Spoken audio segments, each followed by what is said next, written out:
next, we have Mr. Roldan Castro from Abante tonight. Mr. Roldan, hi! Hello, Sir Roldan. Sir Roldan. Ayan, kindly turn on your camera and your audio, please, so we can see and hear you. And I guess si Mr. Roldan Castro ay may question for Direct Topel. So we're just waiting for Sir Roldan. Is he on Zoom already? I think so, yes. Ayan, timing na, 10, 9, joke lang. Okay, Sir Roldan, kindly unmute your mic and open the camera sa Zoom, please. Thank you. Ayan, again sa ating mga live viewers, naka-livestream pa rin tayo sa Facebook and YouTube at iyong Official. And for our guests tonight, please stay up until the end of the program because we have surprises in store for you. May pa-raffle tayo today. So, chill lang kayo dyan. Parang Christmas party pala to. Yes, parang Christmas party to, Ma'am Shimelay. And I guess, alam nyo, this soap opera, very interesting siya kasi we get to decide. Yes. Talagang, gusto ko yung sinabi kanina na Direct Topel na we get to play God. Ayan na. Sir Roldan, ako na lang magtatanong ng question ni Sir Roldan, okay? This is for Direct Topel. Ano yung pwedeng i-expect sa pili-serye ng bayan? And bakit ito tinawag na pili-serye ng bayan? Okay. Unang-una, pili-serye kasi pwede kang mamili kung sino yung characters na gusto mong magstay or mawala.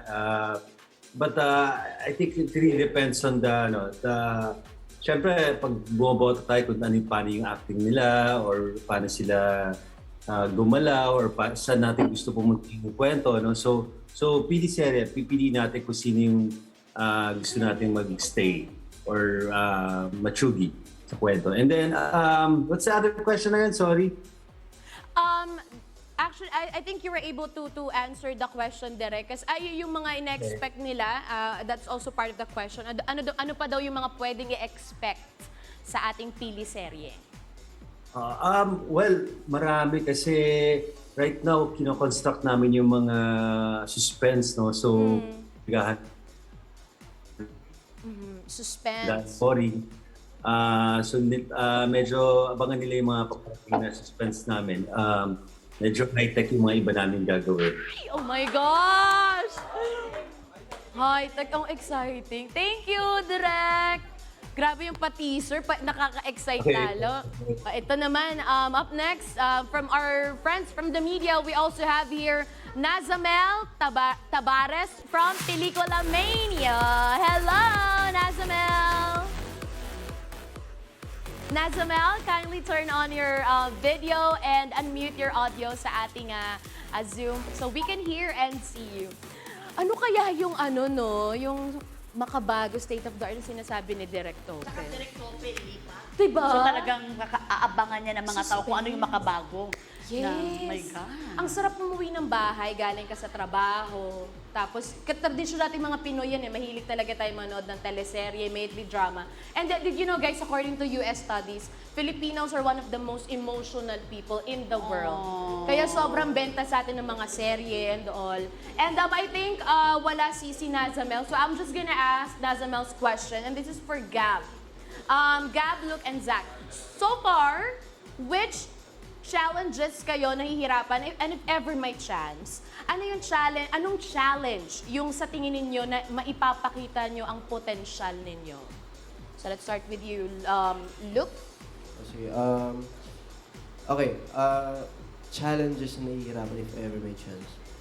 Ang pinaka-challenging sa akin so far is yung facial expression ko, lalo na dito sa The Chosen One dahil po, bago po sa akin yung ganitong genre and nahirapan po akong express yung facial expression ko. So, na-overcome ko po siya by watching movies na parang ina-apply ko po sa sarili ko and tumitingin ako sa salamin para makita ko po yung expression ko kung awkward ba, ganyan. And face massage ko po yung mukha ko bago po ako mag-acting. So, para mas relax po. And yun. Ano bang tingin na may mapakita? Face massage. Ako naman, siguro, mapapakita ko may potential is ibang genre naman. Siguro drama. Yan, iyakan. Siguro yun yung mapapakita ko. Looking forward for it, Luke. Thank you. Up next, how about you, Zach? Ano yung mga sa tingin mong, yung challenges sa ginagawa niyong serye na naipakita pa yung potential mo? Anong specifically na isa without spoiling anything? Sa akin yung challenge para sa akin po is yung the fact that this is my first acting experience. Congrats! Wala po akong any experience pa working in front of camera. Hindi ko po alam yung feeling na nasa taping ka, yung environment, hindi ko alam yung feeling na ganun.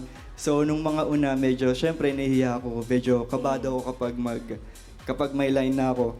Pero habang tumatagal, mas nagiging comfortable ako, mas na-adapt ko kung ano yung environment ko. And I think, habang tumatagal, mas marami akong natututunan from my fellow actors and sa mga staff din, syempre.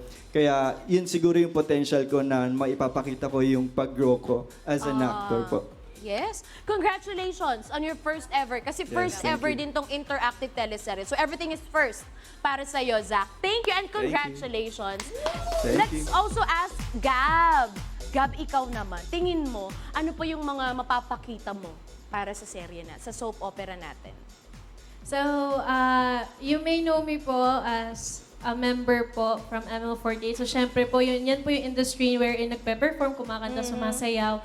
And I must say, it's really a challenge para sa akin na mag-acting na since nasanay ako for 4 to 5 years po sa industry ng performing. And now, I'm taking the path of like acting naman po, which is, I really love to explore new things po. And at the same time, gusto ko po na-challenge yung sarili ko.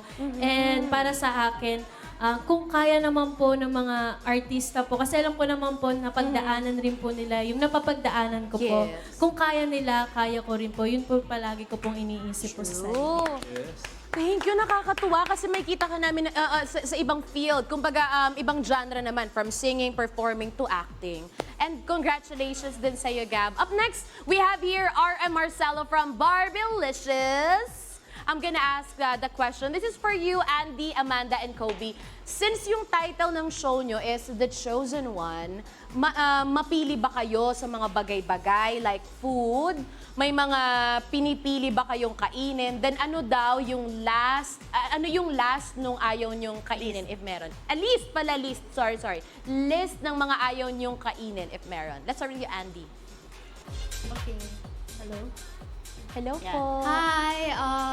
For me, I grew up kasi na tinuruan ako ng mga magulang ko to eat what's on the table. So, hindi ako masyadong choosy sa pagkain. But there's a list of food na hindi ko talaga kayang kainin or hindi ako sanay na kainin, and that's gulay. Specifically, ampalaya. So, I don't like the taste kasi sobrang pait nga. But in terms of ulam, yung mga niluluto ni mommy na ulam sa bahay, na meat, ganon, kinakain ko. Kakain nga rin ako. Hindi ako kakain ng ampalaya para maging ganyan itsura ko. Thank you, Andy, for the tip. How about you, Amanda? Meron ka bang mga hindi kinakain masyado? Choosy. Yes po. I also don't eat gulay, specifically everything. Except potato. Potato! Pero if super gutom, basta ulam, I'll eat it. Kakainin. Basta walang greens. Basta walang green. Pag nag-order, I always say no greens. Okay, sige. Hindi rin ako kakain ng gulay. Ayoko kumain ng gulay today. Para mahabol kayo yung tsura mo, Amanda. Thank you. And Kobe, ikaw, may mga ayaw ka ba? English daw, English. Oh, Yes? actually, same po ko ni Andy. I'm always going to eat what's given on the table. Be grateful for what you have already. But there's something that crosses the line for me. Pero it's my favorite it's my mom's favorite. Dinuguan. Hindi ko kaya talaga. Really? Hindi ko kaya. Yung dinuguan. Ano pa? Cute naman. Ampalaya, all that stuff. But mahilig ako sa mga vegetables po. Yeah. Pero dinuguan, Hindi hindi ko talaga. kaya po. Alam mo, Kobe, masarap yun may kasamang puto. Oo, dinuguan na Dinuguan na may Favorite puto. ko. Puto't dinuguan. Thank you, Andy, Amanda, and Kobe. Up next, we have, this question is for MJ and Zach, Sam and Rob. What do you think of the Piliserye format? So, is this something the Gen Zs are more interested in? Let's start with you, Zach. I think may enjoy to ng mga Gen Z since meron silang participation sa show. Nga, sila yung pili serye. Sila po yung pipili kung sinong mag-stay hanggang dulo and sino yung character na susuportahan nila hanggang dulo. And I think kasi, very techy din ng Gen Z kaya maganda na may participation po sila. Techie, that's the word techie. And gusto nila palagi kayong, palagi kayong kasali. Involved. Yes. How about you, MJ, sa ating, na nasa Zoom, MJ, sa tingin mo, what do you think of the Pili Serye format? Para sa akin po, mas magkakaroon talaga po ng interest yung mga viewers natin dito. Lalo na po yung generation ngayon. Kasi ngayon lang po nagkaroon ng seryeng ganito na buboto yung tao tapos sila magde-decide kung anong gusto nila mangyari. Thank you, MJ. Ikaw ba yung family mo ba? Ano yung naging nila, yung thoughts nila nung nasabi mong magkakaroon ng Pili Serye? Like specifically your mom and your dad. Ano yung naging opinion nila doon? Po, ngayon lang daw po sila nakikita ng ganong like ngayon lang sila nakikita ng serye na gano'n na pipili yung tao, gano'n. Diba? Yes. Kaya sabi ko, nung napanood ko nga din po yung lahat namin, sabi ko sobrang enjoy. Nakaka-enjoy.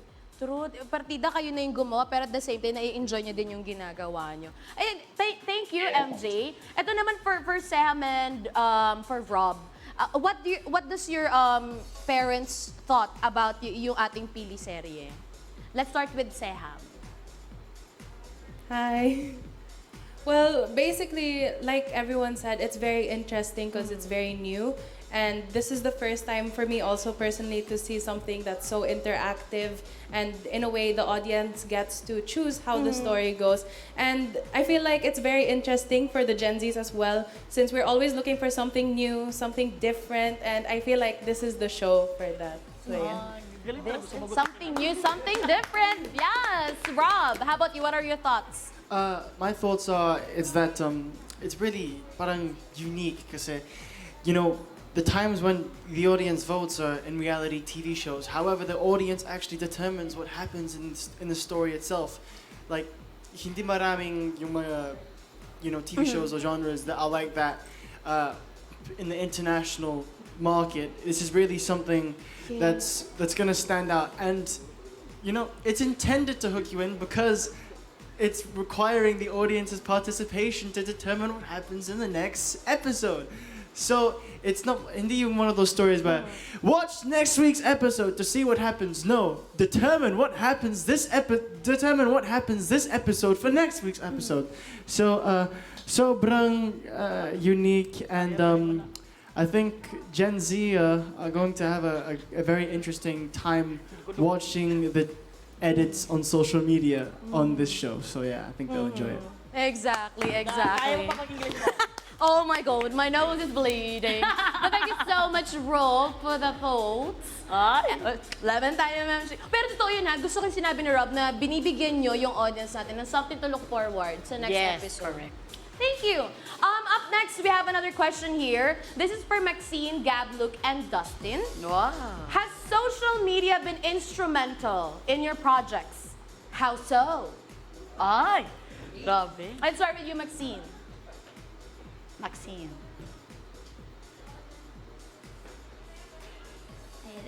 Ayan. Hello, good afternoon everyone. Thank you po ate. Yes po.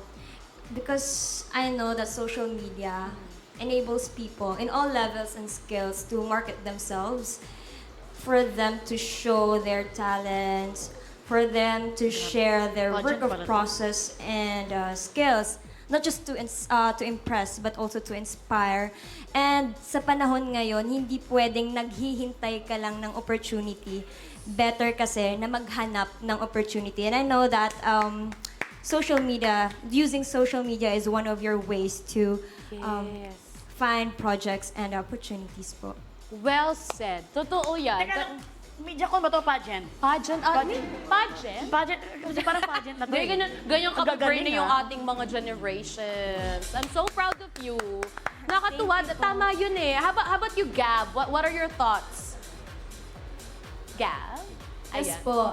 My thoughts that social media is a really great instrument in promoting yourself to the public. Since public figure po kaming lahat, artist po, we have to market ourselves, kagaya po sabi po ni Maxine, na kailangan pong hindi lang dahil ito lang pinapakita ko, ito lang. Dapat maging role model ka din sa mga tao, lalo na sa mga kabataan. Correct. And yun rin po, malaking tulong po talaga siya when it comes to showcasing yourself. Lalo na ako, mahilig ako sa fashion, and mahilig rin ako, mabusisi rin ako sa mga Instagram feed ko.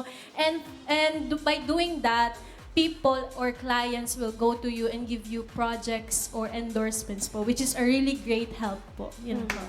Not only ganda na hindi lang pagkakakita yung social media, but at the same time, maging mabuting ehemplo sa mga kabataan. Dustin, how about you?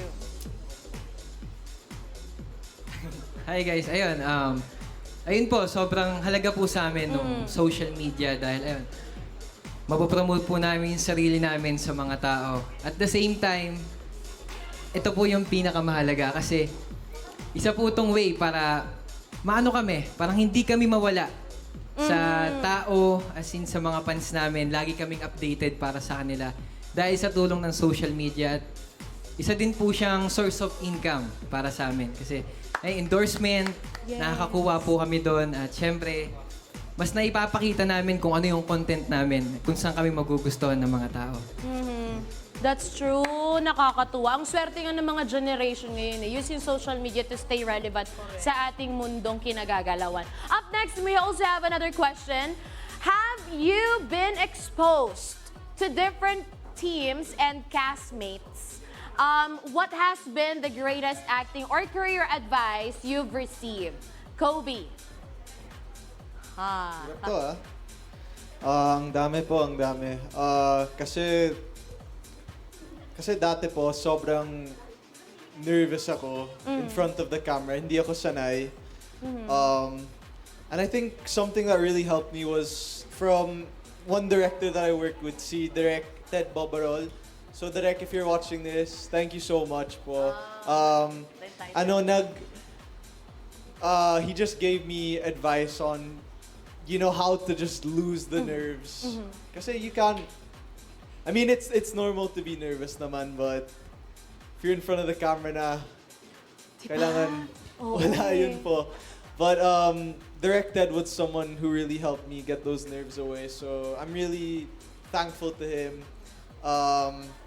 I feel more confident now because I got to work with a director like him. So maraming salamat, Directed. Yes.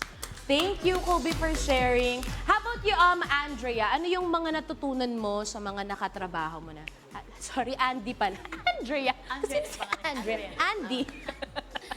Okay, so I'm really grateful and I've worked with amazing actors and actresses and even great directors. And yung isa sa mga advice na natutunan ko talaga, this is something na laging nire-remind sa amin ni Direct Manny Palo, na you always have to do your part as an actor. Not everything's like spoon-fed. Hindi lahat binibigay sa'yo on a silver platter. So you have to do your part as an artist. You have to learn your roles. You have to study your script. You have to be professional at all times and courteous at all times. So lahat ng mga nakakatrabaho mo. Kasi Direct Manny told us na you may have the talent, pero if you don't have that professionalism, you wouldn't be able to go far. So it goes together, yung talent and yung professionalism mo bilang artista. Ayun. Thank you, Andy.